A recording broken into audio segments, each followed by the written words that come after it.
Menurut Syekh Ibnu Athaillah, di antara sebagian daripada tanda seseorang bersandar kepada amalnya adalah orang tersebut harapannya akan berkurang ketika ada kesalahan terhadap amal perbuatannya. Imam Ibnu Athaillah memulai kalam hikmah beliau dengan mengajak merenung kepada hakikat amal. Amal boleh dibagikan kepada dua jenis, yaitu zahir dan batin. Beberapa orang boleh melakukan perbuatan zahir yang serupa, tapi suasana hati berhubung dengan perbuatan zahir itu tidak serupa. Kesan amalan zahir kepada hati berbeda antara seorang dengan seorang lainnya. Jika amalan zahir itu memengaruhi suasana hati, maka hati itu dikatakan bersandar kepada amalan zahir.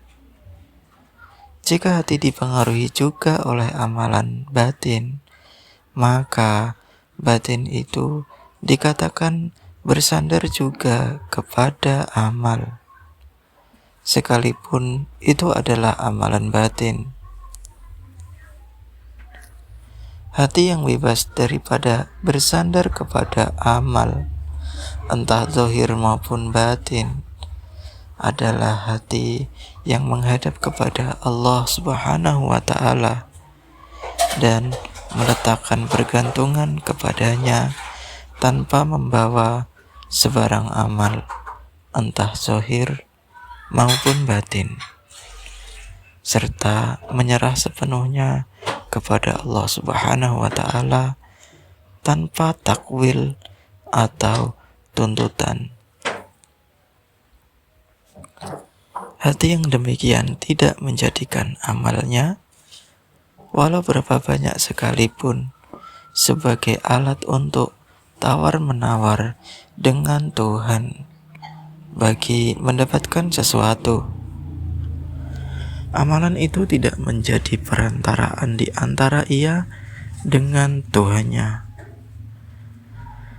Orang yang seperti ini tidak membatasi kekuasaan dan kemurahan Tuhan untuk tunduk kepada perbuatan manusia. Allah Ta'ala yang maha berdiri dengan sendiri berbuat sesuatu menurut kehendaknya tanpa dipengaruhi oleh siapapun itu. Apa saja yang mengenai Allah adalah mutlak, tiada had, sempadan, dan perbatasan. Oleh karena itu, orang arif tidak menjadikan amalan sebagai sempadan yang mengongkong ketuhanan Allah, atau memaksa Allah berbuat sesuatu menurut perbuatan makhluk.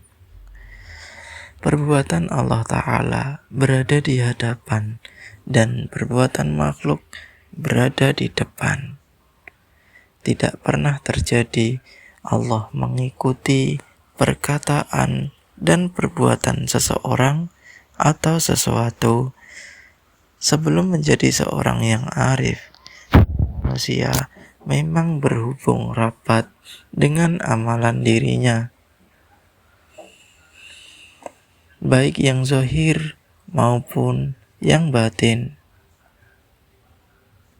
Manusia yang kuat bersandar kepada amalan zahir adalah mereka yang mencari faidah keduniawian, dan mereka yang kuat bersandar kepada amalan batin adalah yang mencari faidah akhirat.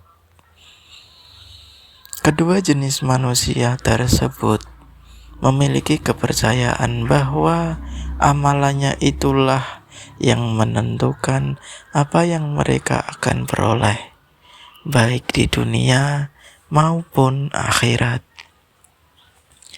kepercayaan yang demikian itu kadang-kadang membuat manusia hilang atau kurang bergantungan dengan Tuhan. Tawakal mereka hanyalah kepada amalan semata, ataupun jika mereka tawakal kepada Allah, maka tawakal itu pun bercampur dengan keraguan. Seorang hamba boleh memeriksa diri sendiri, apakah kuat atau lemah tawakalnya kepada Allah Ta'ala. Kalam hikmah yang pertama ini yang dikeluarkan oleh Ibnu Athaillah memberi petunjuk mengenainya. Lihatlah kepada hati apabila hamba terperosok ke dalam perbuatan maksiat atau dosa. Jika kesalahan yang demikian membuat manusia berputus asa daripada rahmat dan pertolongan Allah, itu tandanya tawakal mereka kepada Allah sangat lemah.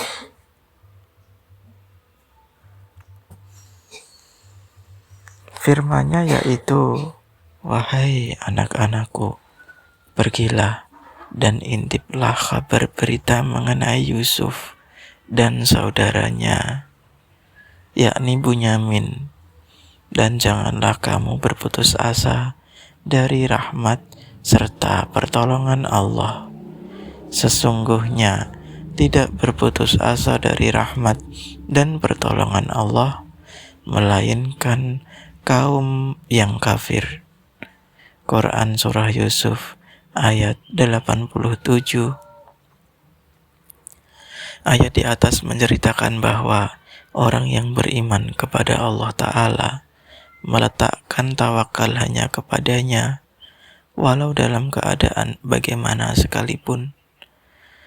Tawakal kepada Allah membuat hati tidak berputus asa dalam menghadapi dugaan hidup. Kadang-kadang apa yang diingini, dirancangkan, dan diusahakan tidak mendatangkan hasil yang diharapkan. Kegagalan mendapatkan sesuatu yang diinginkan bukan bermakna tidak menerima pemberian Allah Ta'ala. Selagi seseorang itu beriman dan bertawakal kepada Allah, selagi itulah dia melimpahkan rahmat-Nya. Kegagalan memperoleh apa yang dihajatkan bukan bermakna tidak mendapat rahmat Allah Ta'ala. Apa juga yang Allah Ta'ala lakukan kepada orang beriman pasti terdapat rahmat-Nya. Walaupun dalam soal tidak menyampaikan hajatnya, keyakinan terhadap yang demikian menjadikan orang yang beriman tabah menghadapi ujian hidup dan sekali-kali tidak berputus asa. Mereka yakin bahwa apabila mereka sandarkan segala perkara kepada Allah Ta'ala, maka apa juga amal kebaikan yang mereka lakukan tidak akan menjadi sia-sia. Orang yang tidak beriman kepada Allah berada dalam situasi yang berbeda. Tawakal mereka hanya tertuju kepada amalan mereka yang terkandung di dalamnya ilmu dan usaha.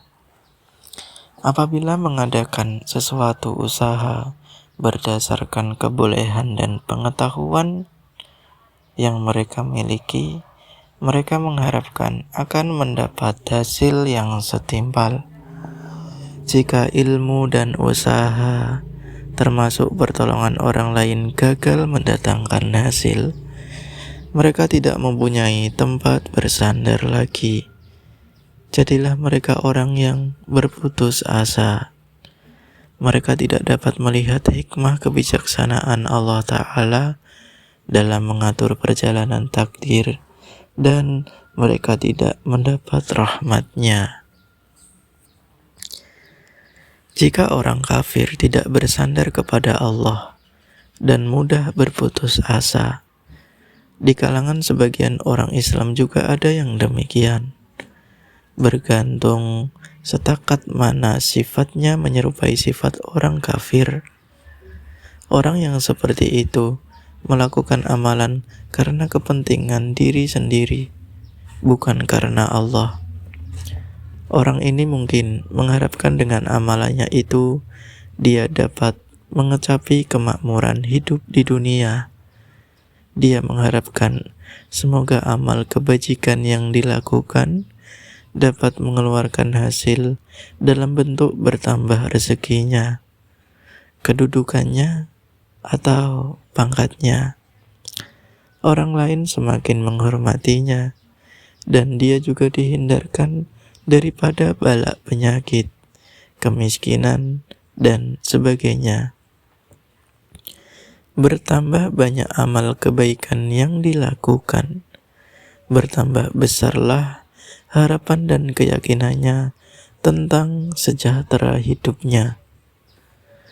Sebagian kaum muslimin yang lain mengaitkan amal kebaikan dengan kemuliaan hidup di akhirat. Mereka memandang amal solih sebagai tiket untuk memasuki surga, juga bagi menjauhkan azab api neraka. Kerohanian orang yang bersandar kepada amal sangat lemah, terutamanya mereka yang mencari keunungan keduniawian dengan amal mereka. Mereka tidak tahan menempuh ujian. Mereka mengharapkan perjalanan hidup senantiasa selesai dan segalanya berjalan menurut apa yang diinginkan. Apabila semua itu berlaku di luar jangkauan, mereka cepat panik dan gelisah.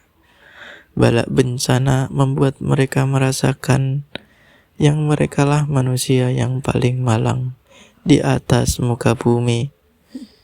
Bila berjaya memperoleh suatu kebaikan, mereka merasakan kejayaan itu disebabkan kepandaian dan kebolehan mereka sendiri. Mereka mudah menjadi ego serta suka menyombongkan diri. Apabila rohani seseorang bertambah teguh, dia melihat amal itu sebagai jalan untuknya mendekatkan diri dengan Tuhan.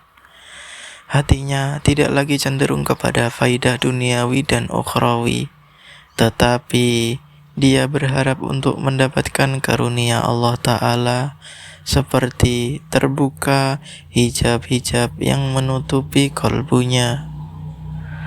Orang tersebut merasakan amalnya yang membawanya kepada Allah.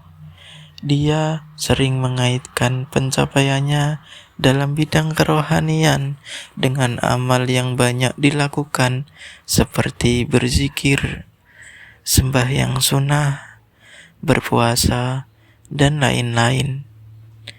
Bila ia tertinggal melakukan suatu amal yang biasa dilakukan, atau bila tergelincir melakukan kesalahan, maka dia merasa dijauhkan oleh Tuhan. Inilah orang yang pada peringkat permulaan mendekatkan dirinya dengan Tuhan melalui amalan tarekat tasawuf. Jadi, ada golongan yang bersandar kepada amal semata, dan ada pula golongan yang bersandar kepada Tuhan melalui amal. Kedua golongan tersebut berpegang kepada keberkahan amal dalam mendapatkan sesuatu. Golongan pertama kuat berpegang kepada amal zahir, yakni perbuatan zahir yang dinampakkan usaha atau ikhtiar.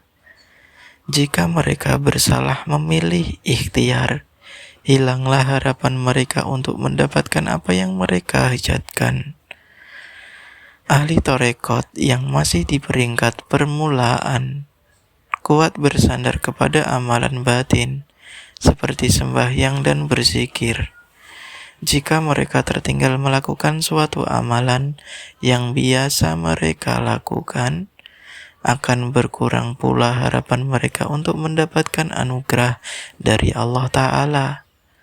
Sekiranya mereka tergelincir melakukan dosa, akan putuslah harapan mereka untuk mendapatkan anugerah Allah Ta'ala. Dalam perkara bertawakal kepada amal ini, termasuklah juga bersandar kepada ilmu, sama ada ilmu zahir atau ilmu batin. Ilmu zahir maupun batin adalah ilmu perkehendakan dan pengurusan sesuatu perkara menurut kekuatan akal.